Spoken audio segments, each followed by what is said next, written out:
Back. आज की इस वीडियो के अंदर मेरे साथ सीनियर फिजियोथेरेपिस्ट शाकिर हैं जो वेरी एक्टिव के अंदर सर्विसेज दे रहे हैं अल्हम्दुलिल्लाह। He is a very qualified physiotherapist. अब मैं आप लोगों के साथ आज लेके आया हूँ शोल्डर के कुछ स्ट्रेचेस।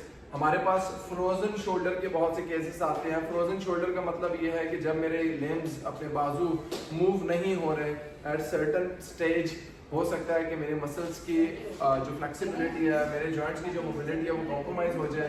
स्ट्रोक्स के पेशेंट्स आते हैं, उनका एक पूरी की पूरी साइड जो है वो कंट्रोल से बाहर हो जाती है। So it's a medical condition.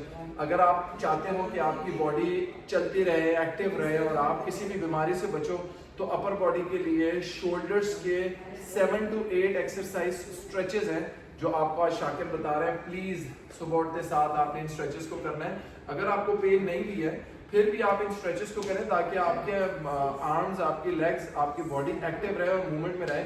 So without wasting any time, thank you so much Shakir for taking out some good special time.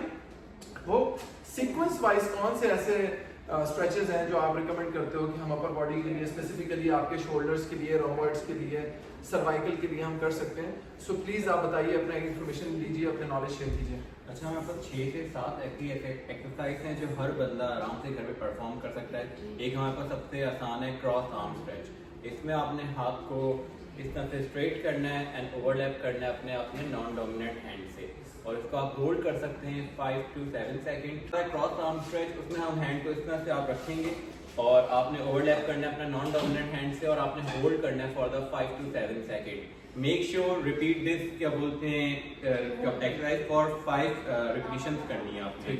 Second one, आप इस तरह से अपने हाथ को बैक पे रखें और इस तरह से लॉक करके आपने स्ट्रेच करना है। अब डिफरेंस ऐसा है क्रॉस आर्म में और इस एक्सरसाइज में आप खुद ही महसूस करेंगे कि आपके शोल्डर के साथ साथ जो आपकी अपर बैक के मसल्स हैं, रोम्बॉइड वाला एरिया, वो भी आपका टारगेट हो रहा है, स्ट्रेच हो रहा है। फिर थर्ड वन, आपने दोनों अपने हैंड की जो डिजिट्स हैं उनको लॉक करना है एंड देन ओवरहेड स्ट्रेच। अब आपको पता चल रहा होगा इस ओवरहेड स्ट्रेच में आपका कौन सा एरिया टारगेट हो रहा है, आपके ट्राइसेप का एरिया टारगेट हो रहा है।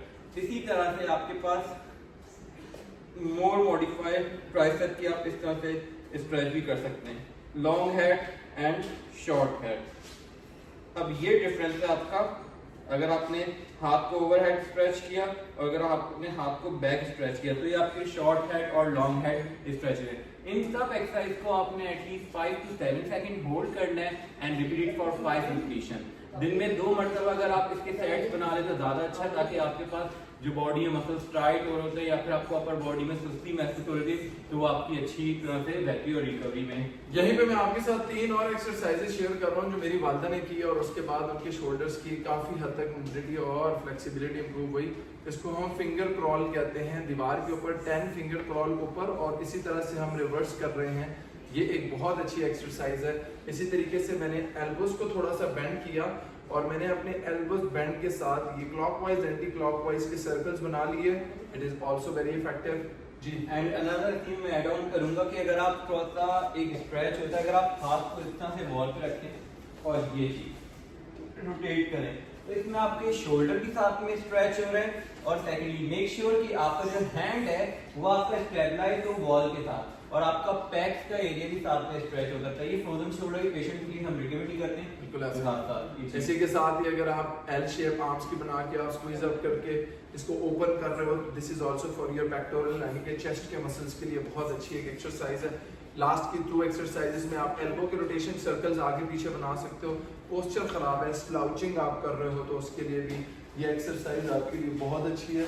आप वॉल के साथ ऐसे हाथ रख के इसको रेज कर सकते हो, एल्बो साथ कनेक्ट करके आप इस पोजीशन को कर सकते हो। आप रोटेशन देख सकते हो, inward and outward rotation. Posture dysfunction बड़ी हेल्पफुल है। सो ये सारी की सारी एक्सरसाइजेस को आपने परफॉर्म करना है। कोई भी एक्सरसाइज परफॉर्म करने से पहले जान लीजिए कि what to do, when to do, how to do. Performance के लिए रेपिटेशंस कितने, सेट्स कितने, तो उसके लिए you have to consult me और you can visit very active. आपको बता दिया जाएगा कि किस एक्सरसाइज को पहले करना है, सीक्वेंस क्या होगी, daily Monday, Tuesday, Wednesday, Thursday, Friday में वो कौन कौन से डेज पे हम कौन कौन से स्प्लिट्स कर रहे हैं। अपार्ट फ्रॉम दिस, खुराक बहुत ज़रूरी है। खा क्या रहे हैं, एनर्जी है, बॉडी में फ्यूल है, तब जाके परफॉर्म करेंगे, otherwise it's just a waste. मैं चाहता हूँ रनिंग करना, मैं कर नहीं सकता। मैं चाहता हूँ वॉक करना, कर नहीं सकता। कर नहीं सकते, reason because your body is basically deprived of the energy. गाड़ी चलाने के लिए फ्यूल चाहिए होता है, पेट्रोल। बॉडी के लिए जो फ्यूल है वो है एनर्जी। सो हम खाना खाते हैं, कार्बोहाइड्रेट्स लेते हैं। सफिशिएंट डाइट प्लान्स आपको मिलेंगे 3 मंथ्स 12 वीक्स में।